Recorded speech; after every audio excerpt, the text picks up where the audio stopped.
नमस्कार मित्रों, moral education study point में आपका स्वागत है। आज हम आपके लिए 25 महत्वपूर्ण प्रश्न लेकर आए हैं जो आपके एग्ज़ाम के दृष्टिकोण से बहुत ही महत्वपूर्ण होंगे तथा साथियों आपके आने वाले एग्ज़ाम जैसे एसएससी एमटीएस, बीडीओ तथा यूपी पुलिस, दिल्ली पुलिस और अन्य परीक्षाओं में इनसे प्रश्न देखे जाने की पूरी संभावनाएँ हैं। तो साथियों वीडियो में अंत तक बने रहें, यह वीडियो बहुत ही महत्वपूर्ण होगी। और जिस किसी ने चैनल को सब्सक्राइब नहीं किया है, चैनल को सब्सक्राइब करें, वीडियो को लाइक और शेयर करते रहें। शुरू करते हैं इन प्रश्नों को। आज का पहला प्रश्न है, भारतीय मरुस्थल की एक महत्वपूर्ण नदी है। ए लोनी, बी व्यास, सी कृष्णा, डी नर्मदा। इसका सही जवाब होगा ऑप्शन ए लूनी। लूनी जो कि भारतीय मरुस्थल की महत्वपूर्ण नदी है और यह अजमेर के दक्षिण पश्चिमी के अरावली श्रेणी से निकलती है और यह 320 मीटर लंबी नदी है। अगला प्रश्न है, सिंधु घाटी सभ्यता की लिपि कौन सी है? ए तमिल, बी ब्रह्मी, सी खरोष्टी, डी अज्ञात। इसका सही जवाब होगा ऑप्शन डी अज्ञात। सिंधु घाटी सभ्यता की लिपि अज्ञात है जो कि यह लिपि अभी तक पढ़ी नहीं गई है और इस लिपि में 64 चिन्ह हैं और जो कि इसमें 64 मूल चिन्ह हैं और 250 से 400 तक अक्षर हैं। अगला प्रश्न है, टिहरी बांध का निर्माण किस नदी पर किया गया? ए गंगा, बी ब्रह्मपुत्र, सी भागीरथी, डी यमुना। इसका सही जवाब होगा ऑप्शन सी भागीरथी पर। टिहरी बांध का निर्माण भागीरथी पर उत्तराखंड में है। अगला प्रश्न है, एशियाई अर्थव्यवस्था को क्या कहते हैं जिसका शेष विश्व में कोई संबंध नहीं होता? ए समाजवादी अर्थव्यवस्था, बी मुक्त अर्थव्यवस्था, सी मिश्रित अर्थव्यवस्था, डी बंद अर्थव्यवस्था। इसका सही जवाब होगा ऑप्शन डी बंद अर्थव्यवस्था। जिस अर्थव्यवस्था में विश्व में कोई संबंध नहीं होता उसे बंद अर्थव्यवस्था कहा जाता है। अगला प्रश्न है, सिंधु घाटी सभ्यता के टेराकोटा में निम्नलिखित में से कौन सा पालतू जानवर विद्यमान नहीं था? ए भेड़, बी सूअर, सी गाय, डी भैंस। इसका सही जवाब होगा ऑप्शन सी गाय।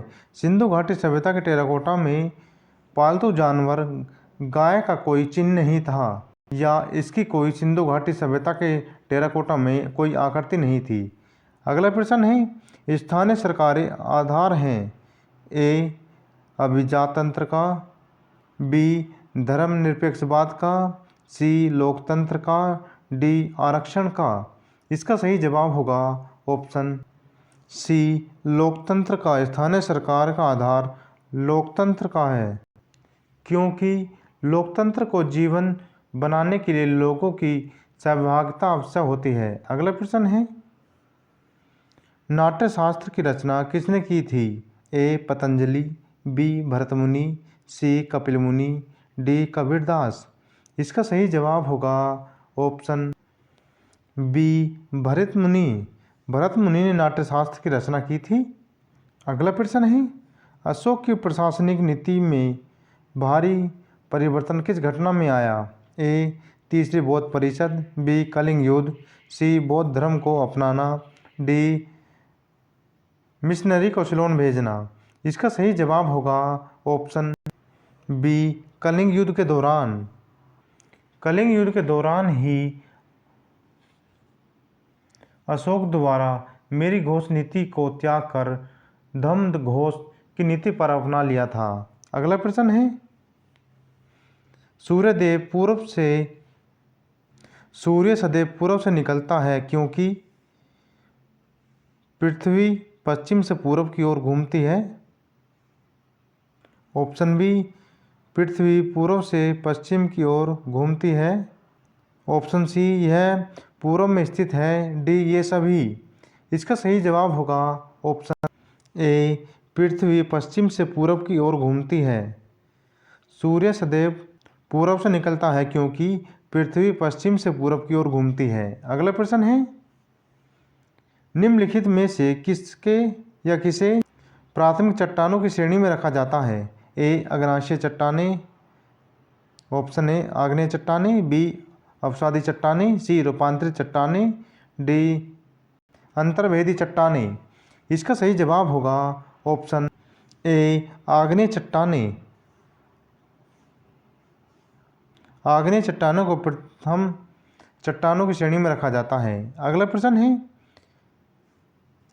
लंबे समय तक शांत रहने के पश्चात विस्फोट होने वाला ज्वालामुखी क्या कहलाता है?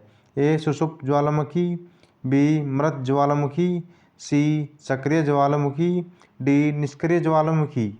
इसका सही जवाब होगा ऑप्शन ए सुषुप्त ज्वालामुखी। सुषुप्त ज्वालामुखी वे होते हैं जो लंबे समय शांत रहते हैं तथा अचानक फट जाते हैं। अगला प्रश्न है, भारत के किस राज्य का क्षेत्रफल सबसे अधिक है? ए उत्तर प्रदेश, बी राजस्थान, सी महाराष्ट्र, डी मध्य प्रदेश। इसका सही जवाब होगा ऑप्शन बी राजस्थान। राजस्थान का क्षेत्रफल सबसे अधिक तथा जनसंख्या में या जनसंख्या के आधार पर क्षेत्रफल में उत्तर प्रदेश है। अगला प्रश्न है, गौतम बुद्ध का जन्म स्थल था? ए कुशीनगर, बी बोधगया, सी सारनाथ, डी लुम्नी। इसका सही जवाब होगा ऑप्शन डी लुम्नी में। गौतम बुद्ध का जन्म लुम्नी में 563 ईसा पूर्व हुआ था। और गौतम बुद्ध के बचपन का नाम सिद्धार्थ था। और गौतम बुद्ध ने ही बौद्ध धर्म की स्थापना की थी और इन्हें एशिया का ज्योतिपुंज कहा जाता है। अगला प्रश्न है, भारत में कौन सी नदी को खुला नाला कहा जाता है? ए गंगा, बी गोदावरी, सी यमुना, डी नर्मदा। इसका सही जवाब होगा ऑप्शन सी यमुना को। यमुना को खुला नाला कहा जाता है क्योंकि यह सर्वाधिक प्रदूषित नदी है। अगला प्रश्न है, लखनऊ का प्राचीन नाम क्या था? ए लखनबाग, बी हजरतगंज, सी लखनपुरी, डी लक्ष्मणपुरी। इसका सही जवाब होगा ऑप्शन डी लक्ष्मणपुरी। लखनऊ का प्राचीन नाम लक्ष्मणपुरी था। अगला प्रश्न है, रणजी ट्रॉफी किससे संबंधित है? A hockey, B football, C cricket, D badminton. इसका सही जवाब होगा ऑप्शन सी क्रिकेट से। रणजी ट्रॉफी का संबंध क्रिकेट से है और यह प्रतियोगिता भारत में 1934-35 में शुरू हुई थी। अगला प्रश्न है, संविधान के अंतर्गत भारतीय लोकतंत्र के आदर्शों को हम कहाँ देखते हैं? ए प्रस्तावना, बी भाग 3, सी भाग 4, डी भाग 1। इसका सही जवाब होगा ऑप्शन ए प्रस्तावना में। संविधान के अंतर्गत भारतीय लोकतंत्र के आदर्शों को हम प्रस्तावना में देखते हैं। प्रस्तावना के माध्यम से ही भारतीय संविधान का सार, अपेक्षाएं, उद्देश्य, लक्ष्य तथा दर्शन प्रकट होता है। अगला प्रश्न है, निम्नलिखित में से किस परत को बेरिस्फीयर कहा जाता है? ए वायुमंडल की सबसे ऊपरी परत, बी पृथ्वी की सबसे ऊपरी परत, सी पृथ्वी की सबसे आंतरिक परत, डी पृथ्वी की मध्यवर्ती परत। इसका सही जवाब होगा ऑप्शन सी पृथ्वी की सबसे आंतरिक परत को ही बेरिस्फीयर कहा जाता है। अगला प्रश्न है, दोहरी नागरिकता निम्नलिखित में से किसकी विशेषता है? ए एकात्मक सरकार, बी संघीय सरकार, सी संसदीय सरकार, डी राष्ट्रपति शासित सरकार। इसका सही जवाब होगा ऑप्शन बी संघीय सरकार। संघीय सरकार का दोहरी नागरिकता जो कि संघ एवं राज्य की हो सकती है, जो कि अमेरिका में संघीय सरकार की दोहरी नागरिकता में व्यस्त है। अगला प्रश्न है, काजीरंगा नेशनल पार्क स्थित है? ए कर्नाटक, बी असम, सी गुजरात, डी उड़ीसा। इसका सही जवाब होगा ऑप्शन बी असम में। काजीरंगा नेशनल पार्क जो कि असम में है। काजीरंगा नेशनल पार्क में गैंडों के लिए प्रसिद्ध है। अगला प्रश्न है, ऊष्मा का SI मात्रक है? A joule, B watt, C Celsius, D Fahrenheit. इसका सही जवाब होगा ऑप्शन ए जूल। जूल जो कि ऊष्मा का SI मात्रक है। अगला प्रश्न है, मेघ गर्जन वायुमंडल की किस परत में होता है? A आयन मंडल, B क्षोभ ओजोन मंडल, C समताप मंडल, D क्षोभ मंडल। इसका सही जवाब होगा ऑप्शन डी क्षोभ मंडल में। क्षोभ मंडल में जो कि मेघ गर्जन होता रहता है। अगला प्रश्न है, अंतर्राष्ट्रीय तिथि रेखा कहलाती है? A 0 अक्षांश, B 0 देशांतर, C 66 डिग्री अक्षांश, D 180 डिग्री अक्षांश देशांतर। इसका सही जवाब होगा ऑप्शन डी 180 डिग्री देशांतर। अगला प्रश्न है, विद्युत धारा को मापने के लिए प्रयुक्त यंत्र है? A ammeter, B voltmeter, C ampere, D transformer. इसका सही जवाब होगा ऑप्शन बी वोल्टमीटर। विद्युत धारा को मापने के लिए प्रयुक्त मात्रक वोल्टमीटर है। अगला प्रश्न है, जो कि इस वीडियो का अंतिम प्रश्न होगा, एशिया महाद्वीप की सबसे बड़ी झील है?